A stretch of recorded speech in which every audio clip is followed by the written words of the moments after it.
Before we begin, this episode of the Mockingcast is dedicated to the memory of John Owen, a beloved member of the Condon family who died last week. Welcome to the Mockingcast, the podcast of Mockingbird Ministries. I'm David Zoll, your host, and in a few moments, I'll be joined by my co-hosts, Sarah Condon and RJ Heyman.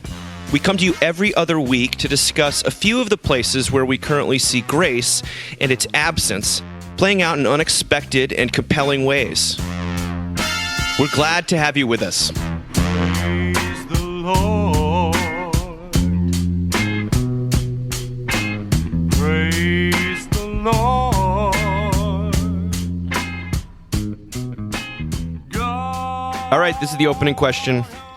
What did you write your college essay about? What did you write your college essay about? Your personal statement. Let's go back to the past here. RJ, let's start with you. I don't know. I think I avoided essays at all costs, to be honest with you. I don't remember. I was like, this is a fancy-ass question, Dave. I don't remember. I don't know. I was. There were definitely schools that I intentionally did not apply to because I had to write too many essays. It's like, let me just write numbers on a page and see if I get in. That's really what I want to do. So you really didn't have to. You avoided I'm sure it entirely. I did, dude, but it was like 25 years ago, honestly. You guys lived in such a different universe than I lived in. Like, it's crazy to hear you talk about this. Like, like at Ole Miss, it was like, are you literate? Okay. Plus, honestly, Like, that was- what I really wanted to do, because I came from like a small waspy town in Connecticut, is I wanted to go to a large, diverse state school, and those are the kind of schools Yeah. that don't really require you to write an essay. So it all worked out well. I had no interest in going to like a small liberal arts college or something No, like that. that's true. No longer. Although Ole Miss, you still don't have to write an essay. Well, so Sarah, that's why we say. You must have written one. I can't imagine. You got through without writing a college essay? I was a musical theater person, so I sang She sent a a song from portfolio Annie in, Get Your portfolio Gun. Okay. Okay, can you Hello? give us a few bars of that then? Oh, yeah. Okay, you ready? Yeah, I'm ready. Oh, my God. I only remember, like, I'm excited. you got the sun in the morning and the moon at night. That's all I remember. Ooh, vibrato. Hey, I like was that. I hadn't lovely. heard the But vibrato. I do need to say this. fine. I just went through this with my oldest son 2 years ago, and I have PTSD from that. So I have plenty to say. But I mean, we're all Yeah. going to be doing this. it's a lot. awful. yeah. It's the worst. Yeah, it's a yeah. scam. It's the worst thing ever. Yeah. It's soul crushing. It's the worst. So just don't go to college. So you have got good things to say Don't about it. apply to any college that makes you write an essay. Go to Ole Miss. That will be the title of this Abandon episode. hope, all ye who enter here. Everyone gets into the University of Mississippi. Hey, like the kingdom of heaven. It's like the kingdom of heaven. The glade. Well, I wrote about comic books, you guys. So, Did you really? I wrote about comic books. It was ill-advised. I don't think I put my best foot forward, shall we say. But it was my attempt to talk about how I'd gone to, because we'd moved around a bunch and we lived in Europe and stuff. I was trying to highlight the international Euro Dave aspect of my... Through comics.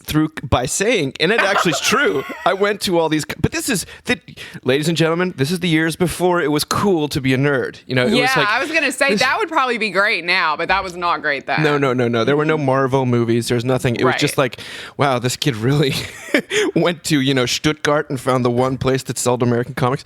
So that was, and I always, There's so much to be said here, Dave Zoll. There's so much. I can't believe you remember what you wrote, though. I can't. That is impressive. you're acting like this isn't a hugely formative experience for like vast aspects of American society. It is. I hate to tell you. Just like not where I'm from, baby. Honestly, Okay. it probably was. And remember, I not only applied to college, I applied to like boarding schools, just like you did too, Dave, and had to write essays for that and everything. But I honestly don't really. No, that's not true. Uh-oh, here it comes. We just thought of one. Here It was prep school. It was prep, and the school I really wanted to get into. I remember the essay I wrote because the question was, "Who's the most impactful person in your life?" Did you say Jesus? I did not. I said my good. mom.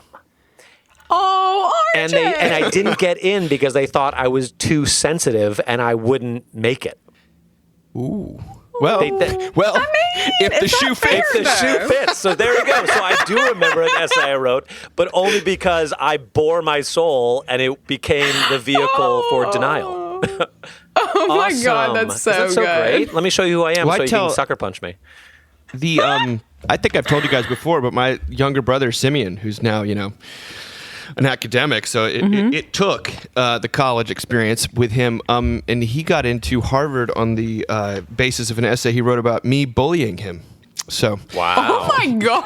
yep, Praise God. That's true.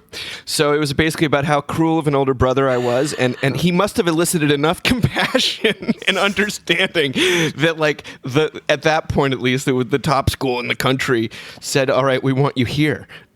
So They were like, he wrote, like, he was such an asshole that all he wrote about in his college admission essay was how he could find the one comic book store in this small town in Germany. And they were like, he's in. he's in. He lived with this guy. What's going on in Condon land? Oh, man. Well, it's my birthday on Monday. Ooh. Hey. So 39 years old. Forever. Yeah. Yeah. It's your last birthday. It's it's such a weird thing. The last thing I got from my parents, I am not going to cry this early in this episode. The last thing I got from my parents was a birthday gift. And it was, I've probably said this before, but it was a robe and a really, really, really beautiful nightgown. And it was like the perfect thing because it's all I wore after they died. Like, and they gave me this card. I can't believe I haven't sent you guys a picture of this. And it's a little girl with like scruffy, like beautiful blonde hair. She looks like Annie, and she's holding a computer in one hand and a coffee cup in the other, and she's in a fluffy bathrobe. And on the inside of the card, it says something like, it's like step 1, coffee, step 2, conquer the world, which is like exactly the kind of card my parents would have sent me. And I love the cover of the card so much. And sorry, I'm like crying in the intro. I kept meaning to call my mom and tell her that I love the card even more than the gift. But I never got to. So anyway, it sits on my Meemaw's Bible on my dresser, and I get to look at it every day, along with a trophy my other grandmother got me that says most beautiful, that she had made at a trophy shop when I was 4. I remember No one voted me most beautiful. But she thought I was. It's my little like corner of like love. Of I think people you that could have gone. written a hell of a college essay about the most beautiful trophy. I know. That would I just know. saying it right now. opportunity. Wasted I know, opportunity. right? Missed anyway. So it's my birthday, and it'll be emotional, but it'll also be good. So it'll be all the things. Mom's birthdays are really about kids anyway. They're like, where are we going to eat? What are we going to get you at Target? So Oh gosh. Well, I keep thinking of that SNL thing. What did we get for?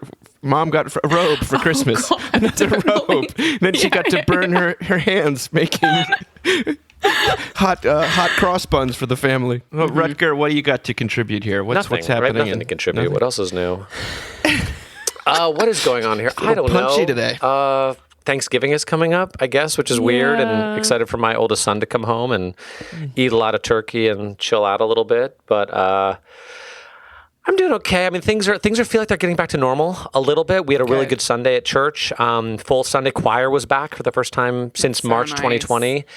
But I'm also just really tired. Like really tired. Just been working so hard the past couple years. So a mixture of joy and relief. It's like when you go on vacation and you immediately get sick. Do you know what I mean? It's like your body sort of like lets down a little bit. Yeah. You're like, and it's like maybe now "Ooh." things are getting back to normal. I'm just going to need to go to bed for like 2 weeks. Yeah. It was 58 degrees on Sunday morning, and they're getting in the car, and Marshall turns to Jamie and goes, "It's so cold. It's like Christmas out here." 58 degrees. So. Oh my goodness. Florida, baby. Long way from Connecticut, my friend. That's right. That's right. Oh my gosh. Well, let's get back to it. Back to the college essay thing, because Joseph E. Davis wrote an incredible thing for the Hedgehog Review called "The Studied Art of the College Application Essay," and Brian Jarrell highlighted it in his Another Weekends column on the Mockingbird site. And it's by the way, if you're not tuned into that column, we draw on it a lot, and it's fantastic. And Brian opens by saying that it's clear that our secular age, values authenticity, and nowhere is that trend more evident and absurd than in the pressure cooker of college admissions. And if you've been following this at all, you know that like standardized test scores are kind of being devalued as criterion to get into schools, and the personal essay has become more and more important because, for a variety of different reasons. And you could say that it's not so bad because like standardized testing has always been. I mean, this is good news for those of us who are not gifted in math. I have to say, this is good news for us. It's never been that accurate of a assessment, I think. But the flip side of the equation is actually that things become more ephemeral and harder to measure because of this word authenticity. Better the enemy you know. Here's what Joseph E. Davis has to say. The performance of authenticity is complicated because the application essay involves mixed messages, some of which don't easily mix. The goal of the personal statement, according to the prep service Kaplan, is to show the reader your unique character and traits. Your, quote, unique qualities will shine through if you're honest and genuine. But being different from others is not enough, Davis writes. One's uniqueness only matters if what's special about you demonstrates that you have more to offer than the next candidate. Your authenticity, your specific difference, must lift you above them into that coveted file marked exactly who we've been looking for. But this is interesting because today it's absolute taboo to judge people based on their authentic self. And so what's actually being judged in the personal statement is a person's engagement with their actual self, with their authentic self. Sort of, it's just how aware of your authenticity are you? So this is what Davis says. Since the self is sacrosanct and therefore beyond judgment, but what can be judged in this method of reading is the self's judging of the self. What makes this possibility compelling is that the content of the personal essay is always largely focused on self-transformation. Although there are different prompts that a student can write on, they all share a common theme. They require students to reflect on a meaningful experience, encountering an obstacle, solving a problem, questioning a belief that affected them and brought about some personal development, insight, or new perspective. The self-judgment that colleges judge is a particular type of personal transformation, what one theorist calls a metanoic conversion. Now, metanoia, for those of you who know the New Testament or have read a bunch of Fleming Rutledge, Sarah's looking very confused. I have no idea what you're about to say. It's a decisive... It's, I think, the Greek for repentance, Sarah. Yes. I'm telling you, I skim this stuff, okay? It's a decisive, decisive change of heart or thinking. Yeah. It's the experience of a transformation of being, a moving away from a prior self that was deficient in some way. So in the context of the personal essay, that prior condition might be ignorance, self-doubt, naivete, provincialism, misguided behavior. The possibilities are endless. The prior self is not the key. The crux is the change in orientation.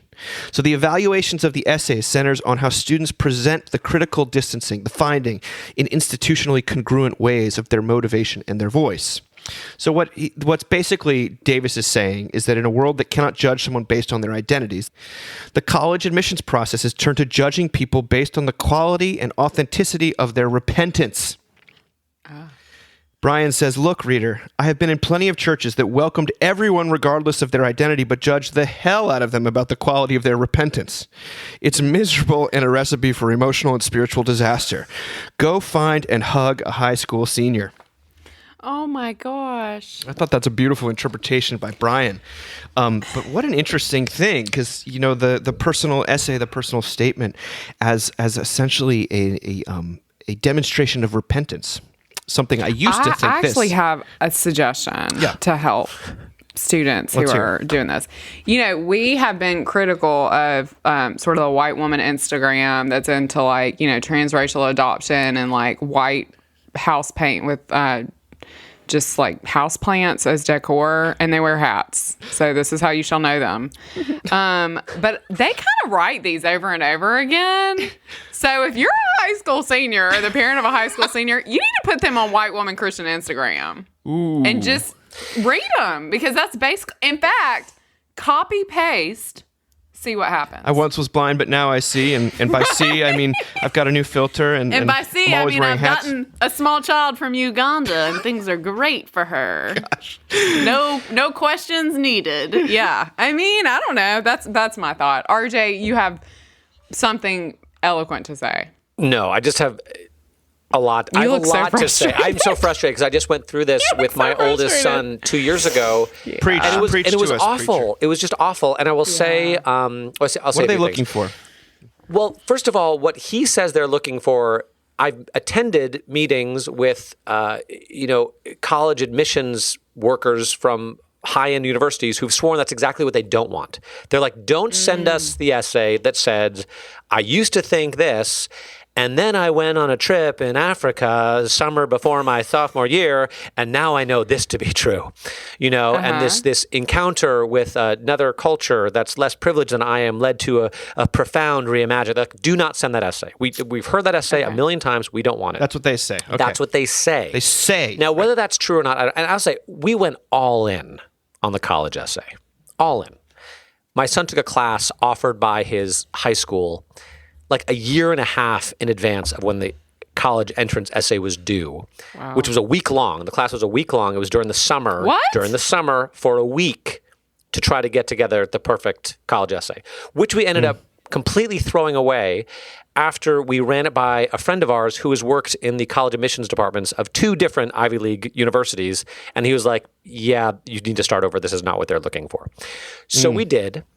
And this whole thing about needing to show transformation without showing it, be your genuine self.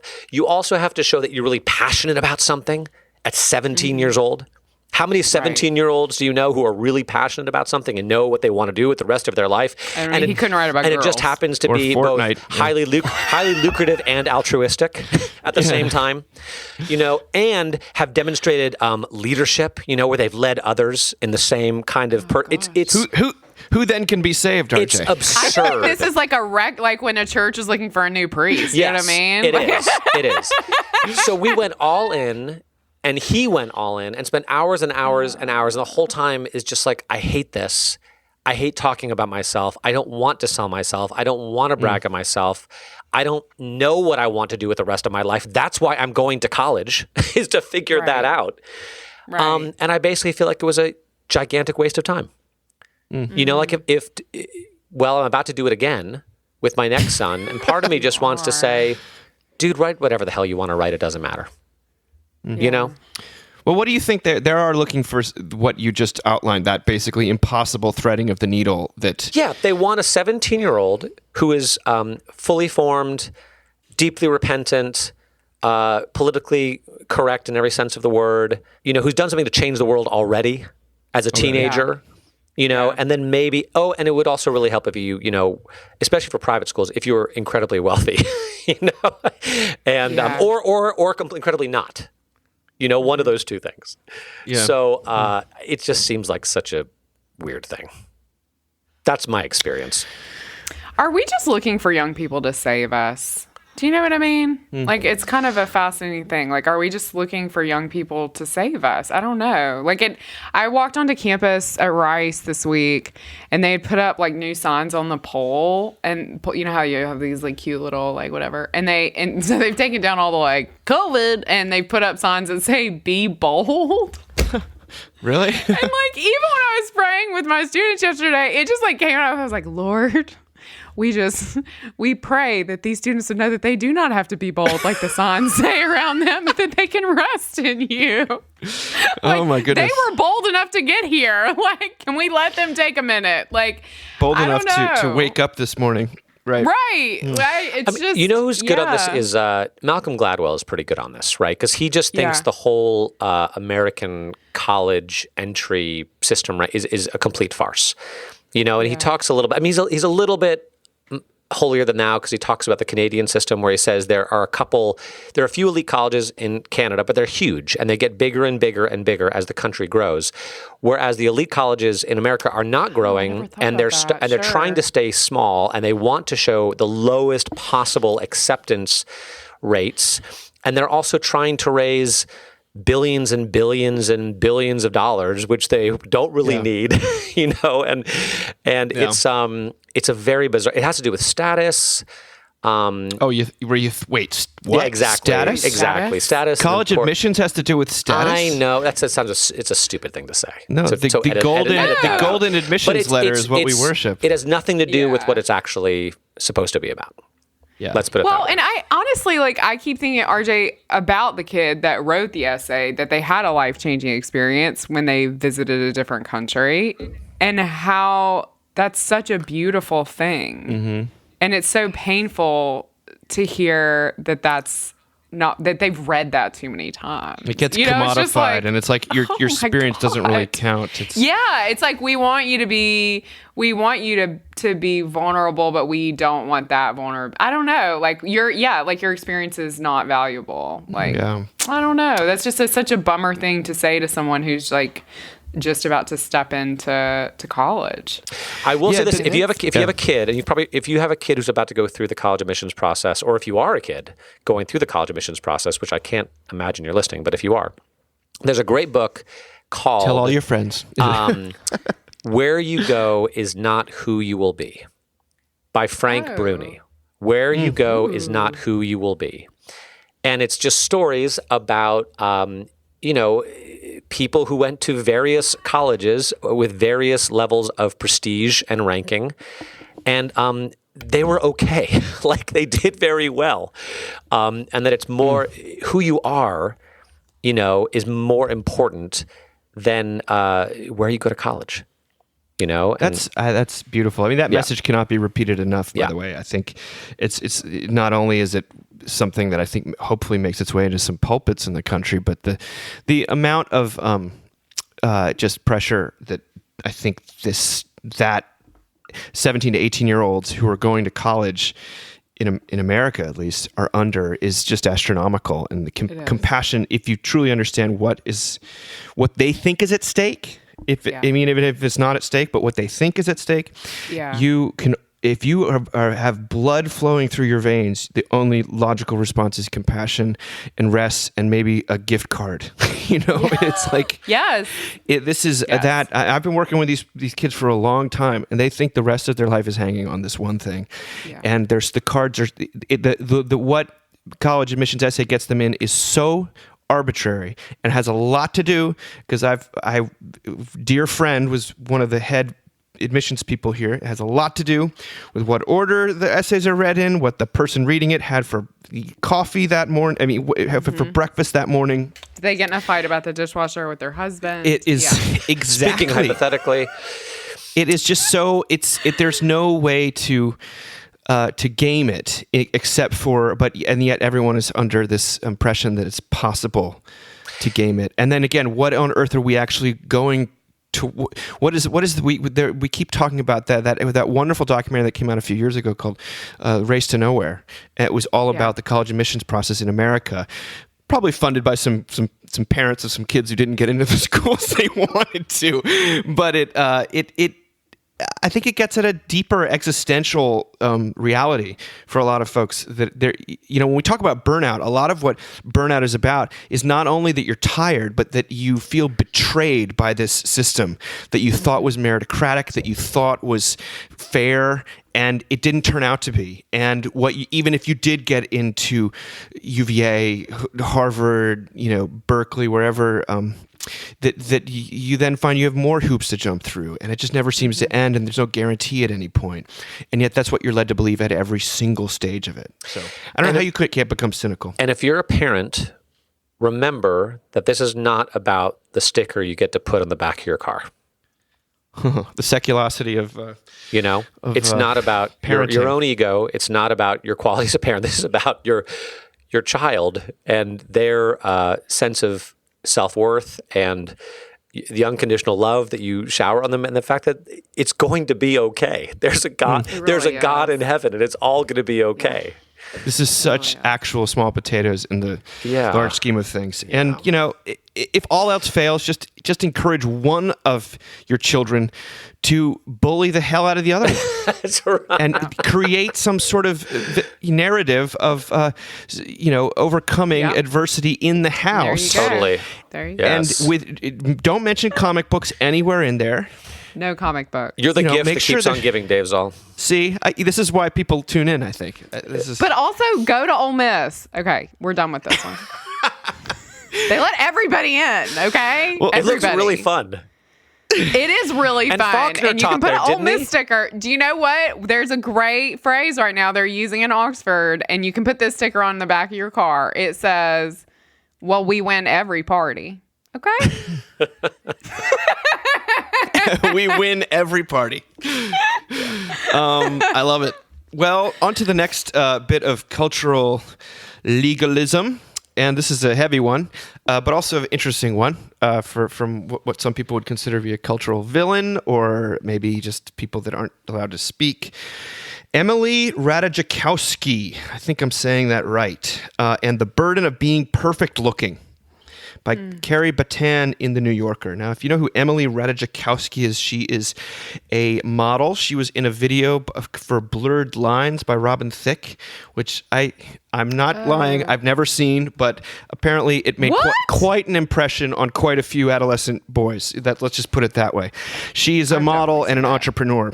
And she's written a book of essays about her life. And this is what Carrie Batan in The New Yorker writes. She says, even in the era of supposed body positivity and self-acceptance, the amount of resources devoted per woman to grooming, primping, nipping, and tucking towards some aspirational physical ideal is extraordinary, and yet so easily shrugged off as part of everyday life. But what about the rare women who are those physical ideals? The women born with the supernatural beauty to which others aspire. This is the position from which Emily Ratajkowski, the model and entrepreneur, writes. If there is a thesis statement to be drawn from her somewhat muddled debut, it's that physical beauty is a heavy cross to bear. Beauty is not an antidote to emotional anguish or self-doubt, but, instead, a breeding ground for more insecurity. Emily writes, I so desperately craved men's validation that I accepted it even when it came wrapped in disrespect. The central and perhaps most exasperating contradiction of My Body, that's the book, is Ratajkowski's warring descriptions of her career path. One moment, being on display is an act of pure empowerment that makes her feel badass, special, in control. The next, her career is a hideous double bind that she pursues strictly in the name of financial security or because people won't take anything but her looks seriously. In one of the book's most scandalizing essays, Transactions, Ratajkowski admits that she once accepted $25,000 to sit in a billionaire's box at the Super Bowl. Later, she's invited to go to Coachella, all expenses paid by a creepy promoter, an offer that she is conflicted about. Ultimately, she writes, I was too excited to turn it down. As much as she alludes to being in control, Ratajkowski seems incapable of making a decision that doesn't actively reinforce the things that make her feel bad. Let me just say that again. As much as she alludes to being in control, Ratajkowski seems incapable of making a decision that doesn't actively reinforce the things that make her feel bad. She confesses to still being, quote, addicted to the sensation of being loved on Instagram. It would be dishonest to claim that there isn't something a little galling about a beautiful woman, a beautiful, thin, straight, white woman, complaining about how difficult it is to be perfect looking. And yet, in reading Ratajkowski's essays, one gets the sense that she is genuinely tormented, besieged by a kind of self-doubt that few people would trade their bodies for. She desperately wishes for the world to see her as something more than a pretty face. Gosh, I have nothing but a lot of empathy for her. I honestly, you know what, it's such a strange thing, but it makes me think of, I took my students, and it was so much fun. I did not know how I was going to go, but it was very fun, to a Renaissance festival here in Houston. And they all got dressed up, and it was pirate weekend. And so, you know, the girls in the group were they're super cute. They were super cute for this. And, you know, I mean, for better or worse, I'm just in like mom mode. So I'm in like a ministry t-shirt, giant shorts, and a baseball hat, you know, and also I'm basically 45. And so I was walking around with them, and we had boys there too, but this did not happen to them. And the comments that they would get just from being in that space, there was at one point, like, I stepped in front of a guy to kind of block him from one of my young women. And I thought, God, I forgot. I mean, and I've never, ever looked like a model, certainly, but I forgot how exhaustive it is to be 20 years old and female, just to exist in the world. And so I can't hear this at all. I mean, I would be interested to read this book. I can't hear this at all and not just have deep empathy for this woman. Like, and the fact that it's so much more complicated because she makes money off of it, you know? So it's like, how do you, and it's so like Romans 7. I mean, that quote is right? just like, I do the thing I do not want to do, you know? Like, God bless her. I mean, seriously, like somebody give her the gospel. Well, you know, there's always, I think that it's almost a trope in preaching that we talk about people who seem to have it all and that they're not happy or that or that on the inside they're hurting. Yeah. And so you almost hear it so much that you're like, yeah, but still I'd really rather look like her. Yeah. You know, still I'd really rather be Tom Brady, you know, like and tormented as well. Right. But then to read this testimony of what it's really like, that to fulfill the law is not to fulfill the law. I mean, there's no end, and in fact, it's like the higher. What is the thing we always say? The higher you climb on the ladder, the further apart the rungs get. And so, if you meet people at the top of the ladder, they're not less insecure than those at the bottom. They're more insecure. And I can just, as someone who's worked in ministry and at prep schools and to very wealthy places, frankly, I can attest to that being true. It's not just a convenient truth that we tell. It's actually the truth that what she's saying about herself. And you're right, it is brave for her to confess to being so complicit in it. She's saying, yes, I hate it, but I also continue to choose it despite not being forced to, and I love it. And there's other stories in there of her apparently, you know, creepy photographers where she like is both creeped out, but then also trying to impress them and like wants them to be. She wants to be even sexier than anyone they've ever met, and to admit that. In a culture that lionizes, sort of wants to break everyone down into strictly victims or victimizers, she's basically saying, I have what everyone wants, and I am just as screwed up. I am low anthropology 101 here. RJ, as a physical specimen who's remarkably well preserved. Who's like Benjamin Button. Tell us what it's like. Tell us what it's like, RJ. Do you find it this hard as a man? I mean, you can cut this, but I once saw a former first lady, RJ Rutger, up and down. So up and down. I was like, what is she looking at? And then I turn, I'm like, oh, it's RJ. She clearly can't see. She cannot see the inside. That's for sure. That's right. He's going beet red, everyone. Let's hear it, RJ. It's everything you guys have said, that everybody has their own stuff. Everyone's got their cross to bear, and it's a reminder to me of all those ways in which I think, if only X, then I would be happy. You know, if only X, I would be more at peace or be able to sleep better at night or not be so anxious or whatever it is. And that it's not, all those things are not to be found in attainment or success, but somehow in, I don't know, giving up on all that. You know, finding something that's more, that lasts more. That you know, I say this a lot. It's, you know, belovedness where you are, that you are loved right now, right here, right now. God doesn't need you to be anything more than you are at this moment to be with you, you know, and love you. Doesn't mean He's not working on you. Doesn't mean that He's not changing you. But I don't know. It's very true, and it's sort of what we talked about last week. That getting everything you think you want, being famous, being wealthy, being beautiful, being successful, is not going to lead to the kind of peace and joy that you think it will. And that's something I tip, you know, because I still want those things. Like you said, I still want those things. Yeah. You know, I still want the bad things. Yeah. Yeah. But that's not where it's at, and but it's still the desire for those things. The desire for the affirmation of others is just it's such a unforgiving taskmaster, and it never ever ends.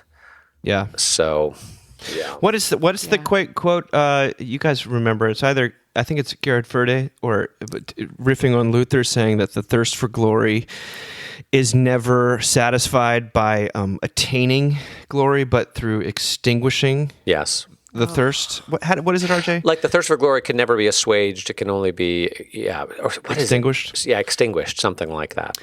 Yada yada yada. Yeah, yada yada I just always yada. call him. I call him Gerald. So like where your league's beyond me. Yeah, I keep thinking actually, RJ. I love like how you think about this in a universal way, because like her experience is I actually think is very universal. Like we all have a thing, right? That is the thing that we hang our hat both on. Yes, yeah. And that we are like trying to keep together, you know? I mean, I think about like how, I mean, maybe she's like naturally looks like is thin and everything, but most people are not. And especially as we age, right? And like a lot of that is kind of beyond your control, but you feel like, you know, controlling every meal, controlling every activity, like how all of that becomes a part of your like neuroses. And we all have a thing that is like that for us that sort of rules us. And you know, I think if you can think about it from that standpoint, I don't know. I just have a lot of empathy for her. I think, but you're told on one level, you're told you're not allowed to have empathy for someone like that.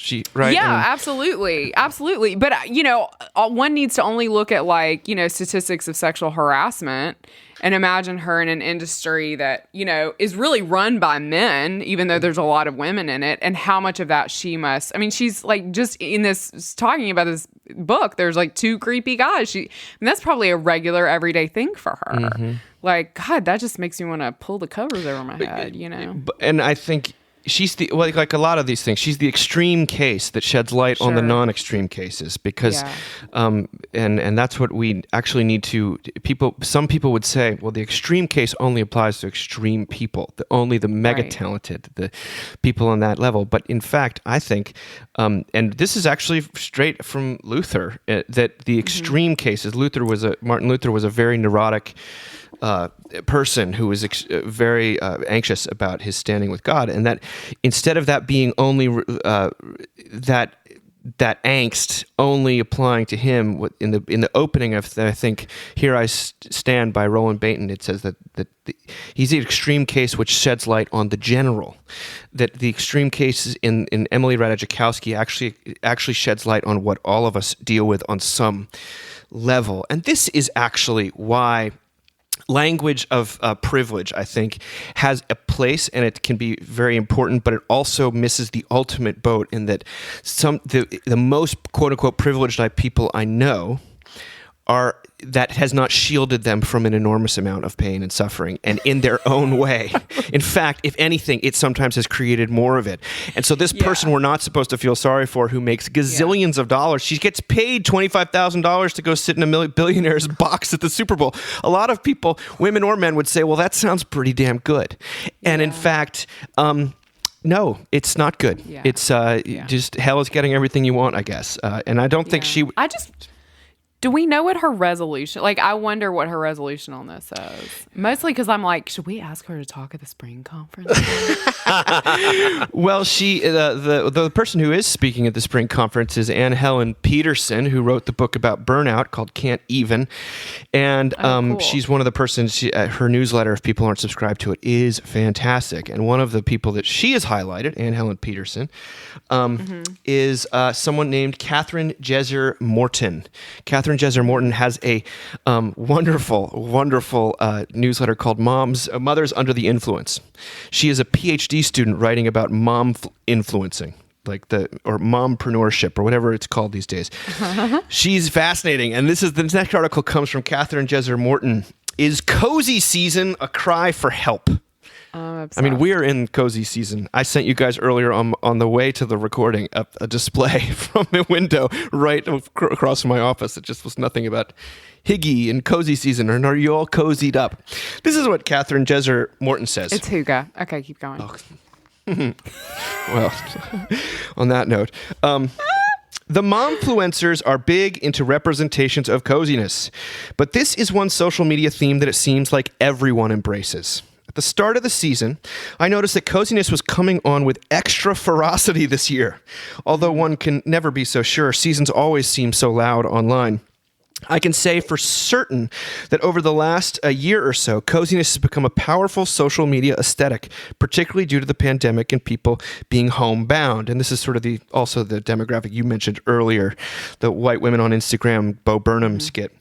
She goes on to say, whatever the origins of the aesthetic coziness online might be, it started out as a feeling, not a collection of objects. The aesthetic tries to conjure the feeling, and I have two questions. How well does it succeed, and why do we want that feeling so bad? Instagram representations of coziness are primarily about safety and comfort, but they're also about order and control. Everything in its right place. The house is cleaned, the candles lit. No unexpected intrusions can disturb the feeling. Just as important as what we see, the couch, the socks, the candle, are the things we don't see. Mess, disorder, the unpredictable reality of the world outside. What if our obsession with coziness has grown in step with our growing feeling of collective precariousness? Economic, environmental, social. My bed is beside a window, and we keep the window cracked at night well into the fall so as to heighten the feeling of being cozy in bed. You can't really get that feeling of being safe and warm without the awareness that out there it's cold. Likewise, the colder and more brutal it is in the outside world of work, social interaction, success and failure, fear and dread, the more it feels precious and delicious to be inside our little homes. She's a great writer. Good Lord. I also think of coziness as a heightened, almost erotic feeling of belonging. You are in your own space, and if there's anyone in there with you, they are allies who truly know you, because you wouldn't share this sock-footed intimacy with just anyone. This is, I think, the melty core of coziness. This is the dragon we're all chasing. Using Instagram, however, to conjure the feeling of coziness is like using an abacus to write a novel. This is where she concludes before she goes off on Brene Brown. But this is what she says. She says, cozy season on social media might be a cry for help. We all want so badly to belong somewhere, and the perfect artifacts of coziness can't help us achieve that feeling. Collect a bunch of cozy projecting objects, and you'll just end up working to maintain your stuff, when what you really need is for your stuff to maintain you. I mean, it's deeply insightful. I think the coziness thing is it could be especially in the time of COVID where people were all trapped at home. Like coziness became our mode of control, our mode of safety, our mode of grace. In fact, but here he says, "Is coziness is the season of the cozy season a cry for help?" What do you two think? I mean, I love this piece, and I said that to Dave when he sent it to me. I have had this thought before. I had this thought yesterday when I was walking into Whole Foods, and there was pumpkins out, and there was a Kirkland's, and you could buy blankets, and I was like, and it's 65 degrees outside. This is same. And this is the thought I had. I thought, I guess this is what we do now. That's always I'm always what did we do 100 years ago? I mean, I always ask myself this question, and it's well, people are farming or whatever. And it's I guess we just go out and buy stuff when the season changes now. And it's very, I mean, the allure of cozy, and honestly, the healing of cozy is important, but And I say that as when Mom and Dad died, Mockingbird basically was, I'm going to put credit where credit's due. Jane Grizzle, who brought everything to my house. Mockingbird gave us all these Christmas gifts. It was the sweetest, most amazing, dearest thing.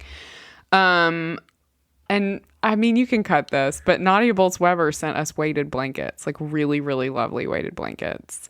And we've never taken them off our beds, even though it's hot as hell in Houston. And it's super, super comforting for my kids and for Josh and I. And so I think cozy has a place. But I don't think you want to get lost in it for forever. Does that make sense? Yeah. I mean, we're not anti-cozy. That's ridiculous. We're not anti-cozy. It's just, I mean, I do remember when I hadn't got off the couch for like weeks, and Josh came through and very sweetly said, you kind of look like the grandparents from Charlie and the Chocolate Factory. And it's like, I mean, at some point, like, yeah, you actually need to be. I mean, I really believe as Christians, like, we're called to be in the world and to be with people. And I think that is something that the pandemic took away from us or tried to. Yeah. So, yeah. Mm. It's funny, this is a big thing in Dutch culture. It's a huge thing. Yes. There's a word, gezellig. Hygge. Gezellig. Okay. Which I'm not saying. I'm not saying correctly. Neither of us are but saying it's right. it's a huge thing in Dutch culture. This feeling of coziness, and it's historic, right? Yeah. If you think about like a Vermeer painting from the 17th century, there are these very intimate interior scenes where people are together and things are in their right place, and there's these rugs and this nice natural light coming in, and it's very like Peter Bruegel's paintings. Yeah, it's very cozy. Yeah. So it's a historic idea. I don't know if I was tempted to say, I don't know if I'm that into coziness. It makes me feel a little claustrophobic. I kind of want to go outside and jump off something high into a freezing cold body of water and just get again with the cliff jumping. Exactly. With this guy. Okay, right. But RJ's such an outdoorsman. Rugged. How else do you maintain that physique? Yeah. But it's also true that I just love being with my brothers. I love being with my brothers, whether it's, Same. Thanksgiving or Christmas or during the summer or something, because there's this feeling of just being together and being known, and it doesn't matter what we're doing together, we're just together. And she talks about that too, right? Sort of manufactured coziness versus genuine coziness. And that we're all kind of chasing a feeling of community and belonging, which you can't buy at Whole Foods. No. Or at Kirkland's. I've tried. Yeah, and we try to do that, and it works for like a second maybe, and then it just feels like a cheap fake. And Dave, I've really been thinking about something you said about 15 minutes ago about burnout coming not just from being tired, but from feeling betrayed. And that's so true. And it fits with the Rajkowski thing a little bit, because we know what we want. We want belovedness. We want community. We want to let our hair down. We want to feel comfortable. And we look for all these ways to get what we want, whether it's through attainment or buying things. And then it doesn't deliver, and it just leaves us feeling betrayed and burned out. And this past year has been a lot of that too, because as much as we've tried to manufacture coziness out of our isolation, it's still just isolation. Yeah. It still just sucks, It's still, it's just, unless you're really blessed to have an incredible group of friends or family that live close by and you've been able to do it together. But even then, probably it's been maybe a little bit too much togetherness. What I mean? Right. Because I do love seeing my brothers, and I've wished that at some point we might all live somewhere close together. But I also know, we're all people, and chances are if we saw more of each other, there'd be more conflict. But I mean, Dave, you feel that way about your brothers too, except for Simeon, obviously. But you feel that way about John. I'm just not going to go on record about any of that. But I will. I definitely feel that way about my brother. I will say this: when I always think of coziness, what I always think of, she talks about how Wind of the Willows is like the all-time greatest cozy novel, and Wind of the Willows is about some very dark things if you've read it, and if you've even seen the Disney cartoon about it. But for me, coziness, I always think of Calvin and Hobbes. I always think of, Kevin and Hobbes. Yes, being by the fire and with hot chocolate. And but what's so great about Calvin and Hobbes, and one of the many things that's great about it, is it's always the both and. It's like he has just tracked in a ton of dirt, and his mom's going to have to clean it up, or his dad's going to yell at him or something like that, or he's going to run away from the bath. And then still there's also coziness as well. Like I remember asking I never thought about that. It's always like wintry. I guess it's not always, but they've got beautiful sort of winter, fall. It's Ohio. It's supposed to be Ohio. Well, that's where Watterson grew up. But I remember asking my mother, because we, like RJ, I grew up in the Northeast outside of New York, and we had big snowy winters. And my brothers and I always talk about this, and brothers here play in here too, RJ, but we always talk about how much fun we'd have sledding, and like we'd stay out for hours and then come home and there'd be fire and there'd be, melted marshmallows and hot chocolate. And it was just like, we have this, almost Thomas Kincaid picture in our minds. And I talked to my mom about it after raising small boys of my own and realizing that maybe the rose-colored reality was a little different. And I said... The marshmallow-colored glasses. The marshmallow-colored glasses. Yeah. And she sort of said, yeah, you guys would go outside for 15 minutes and then come in screaming. And, but it was enough for me to have these incredible Calvin and Hobbes-y type memories. So like the Ratajkowski thing, there's a both and to this. I'd never want to be anti-cozy. Who doesn't like coziness? But but you can be cozy in a psychiatric hospital with enough blankets and a flameless candle. That's true. And I think it really like speaks living to underground in Wind of the Willows or something. No, RJ, they're animals. It's not. It's not actually about real people. Isn't it kind of like being dead? Who is cozy like being dead? I don't know. I mean, I live in constant fear of coziness right now. Because it would suck you in and never leave you? Because it would suck me in and I couldn't get out. Yes. And because I've had that experience in the past year. And as someone who deals a lot with anxiety, but only because of the situation has dealt with depression, it actually is a big fear of mine. Like I will say to Josh, I've said to him recently, like, let me know if I'm napping too much. Am I falling asleep too much? Is it weird for the kids? Because it just is, it can kind of pull you in and then not let you go. That you don't want to go so far as like, well, what we need to be is really uncomfortable and, sleep on beds of nails and stuff like that. Yeah. Like the inability to rest is a real issue. Yeah. But what you're looking for in this manufactured coziness, it should simply be a barometer that people are in need of dying for something of belonging and comfort and the feeling of love and intimacy that she talks about, which is belovedness. That I think, frankly, is at the heart of what we try to talk about when we talk about God. Well, it's the best case scenario for church. I mean, I have to say, like, a lot of those things. I know, and everybody, there's people listening, they're like, well, I tried church. But, like, it is the best case scenario in church. Just go to St. Mike's, okay? RJ, what were you about to say? Go to St. Mike's.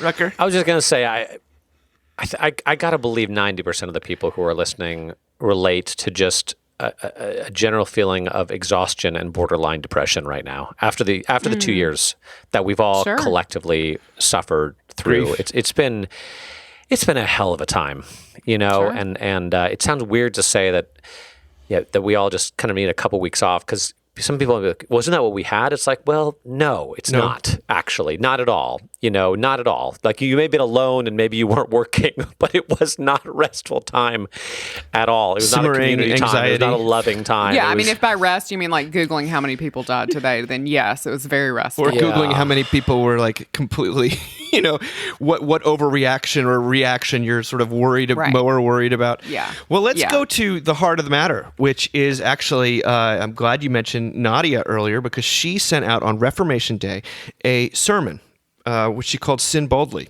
and in which she really captured, I think, something of what we're trying to convey when we talk about the gospel and we talk about the law. So it's a good refresher course for all of us, but it spoke to me powerfully just in my just daily life.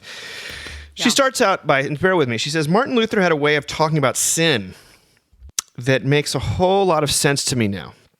To him, sin was bigger than simple immorality. Sin was more than the big bad things others do so we can feel superior for not doing. Sin, according to Luther, is the self being curved in on oneself without a thought for God or the neighbor. In that case, it can be alcoholism, or it can be passive aggression. It can be the ways I manipulate others to get what I want, or it can be adultery. It can be embezzling funds, or it can be that feeling of superiority when I'm helping others. Sin is the fact that my ideals and values are never enough to make me always do what I should, feel what I should, think what I should. And the law is anything that reveals those shoulds to me. The shoulds in our lives are the things that make us see how far off the mark we are. This means, again, the shoulds are not necessarily bad. They're just revealing. And feeling convicted by the law looks, this is incredible, like every feminist who in secret hates her body, and every televangelist who's really addicted to porn, and every social worker who doesn't actually look into the eyes of the homeless man they pass every day on the corner. They all know what the law can do to us, how cruel the distance is between our ideal self and our actual self can feel. And that feeling of not ever really hitting the mark, whatever that mark is the feeling of the law convicting you.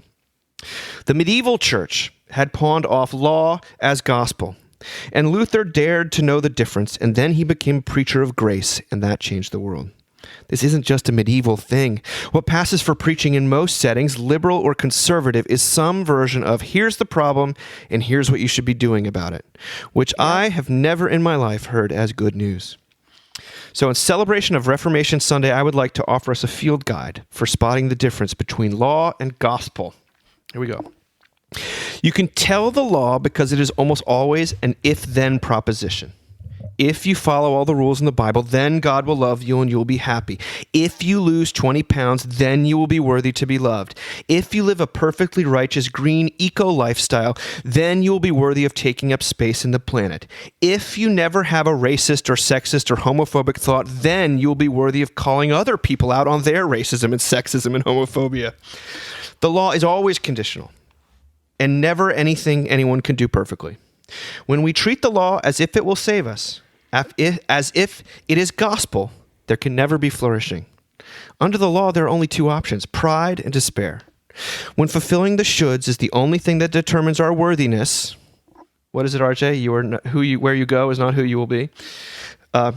When fulfilling the shoulds is the only thing that determines our worthiness, we are either prideful about our ability to follow the rules compared to others, or we despair at our inability to perfectly do anything. Either way, it's still bondage. And that's why the gospel is different.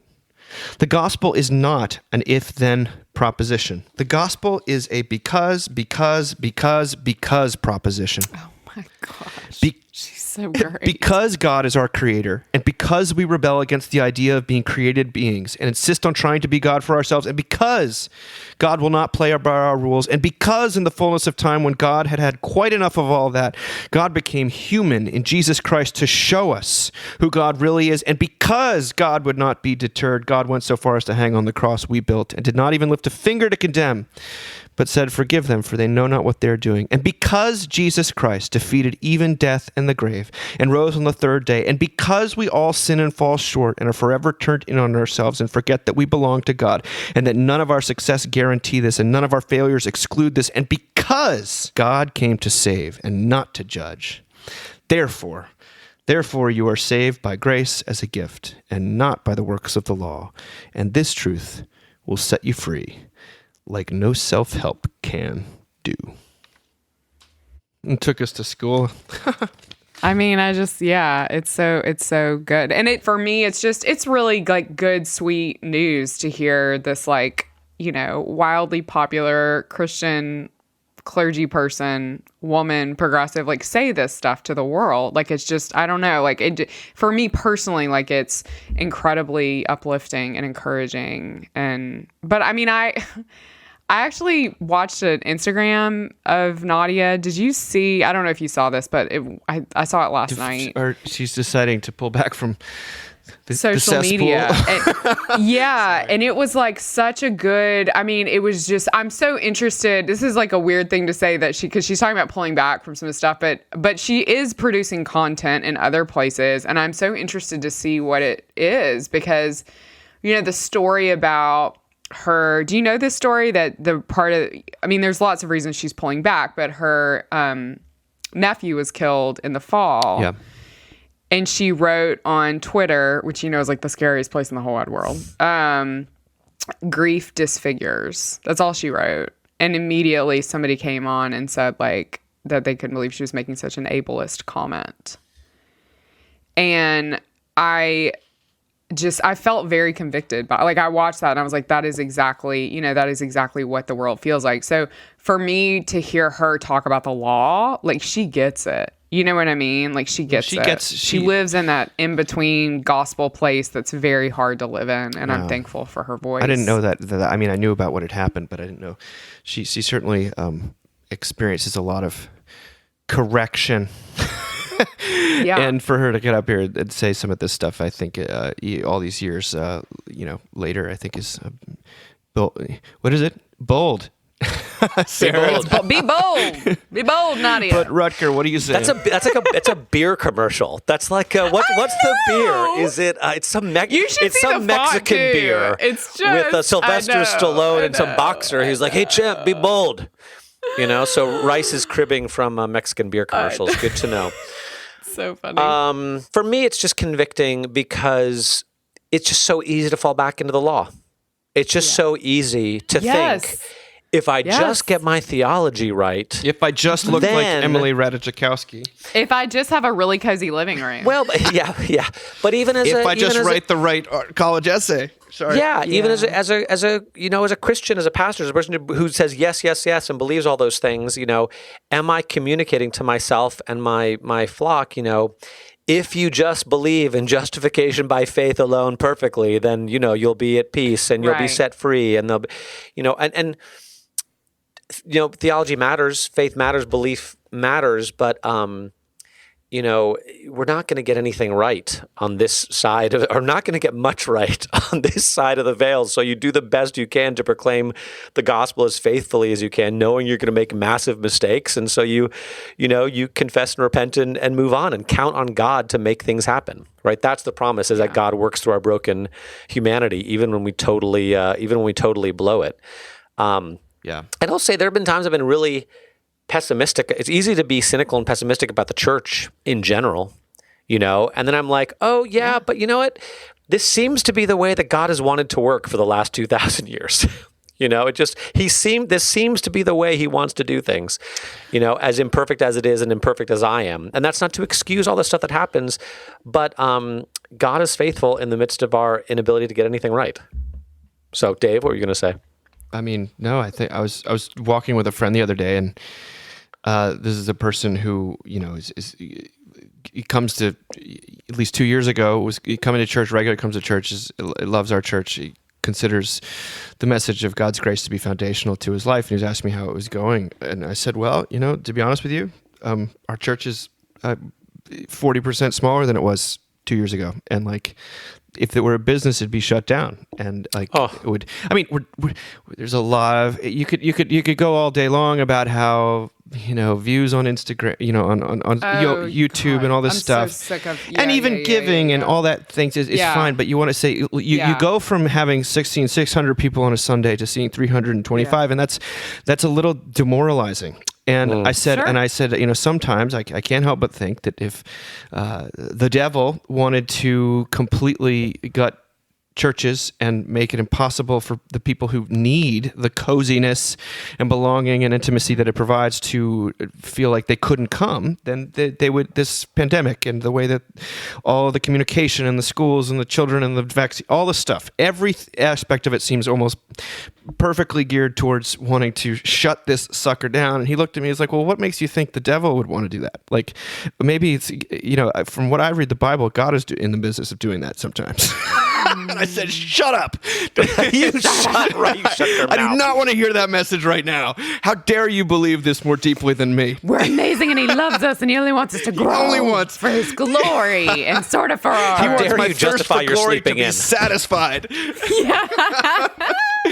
But I thought to myself, whatever happens, God's doing something. And that is like my favorite thing when people clap bad grades to me. I'm like, okay, look, I'm the one that told you about it. All right. This doesn't apply to me. I don't know. I thought it was a zinger that cut me to the core. Yeah. Well, that's all I got for today. That's a lot. I'm going to feel like I'm just going to go pour myself a cup of coffee and sit in front of a fire and maybe... Ooh, amazing. RJ, you have anything, final word? Yeah, I've been thinking about this a lot lately, that I'm feeling more and more that part of just believing this is true is holding everything in your life with a loose hand. Holding absolutely everything with a loose hand. And just... your successes, your failures, your dreams, your fears, your pain, I don't know. You just hold it all with a very loose hand, and you're just constantly waiting to see what God does. The doors he opens, the doors he closes, the things he shuts down, the things he grows. And not to get too holy detachment somehow. To care and not to care. To care and not, I say that to people all the time. How do you care and not care? Like, this is the most important thing in the world, and it's all going to be okay, and God's in charge. So over to you, big guy. Yeah. Yeah. Well, happy birthday, Sarah. Thank you. Have a great one. Hopefully, we can all sing Annie, get your gun next time. That's right. I'm still reeling. Thank you, guys. Talk to you later. Thank you. Bye.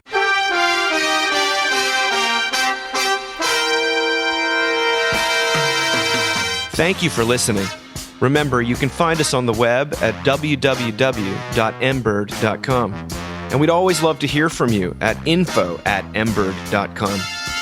Audio production for the Mocking Cast is provided by TJ Hester. And if you like what you've heard, please drop over to iTunes and leave us a rating or review. Until next time.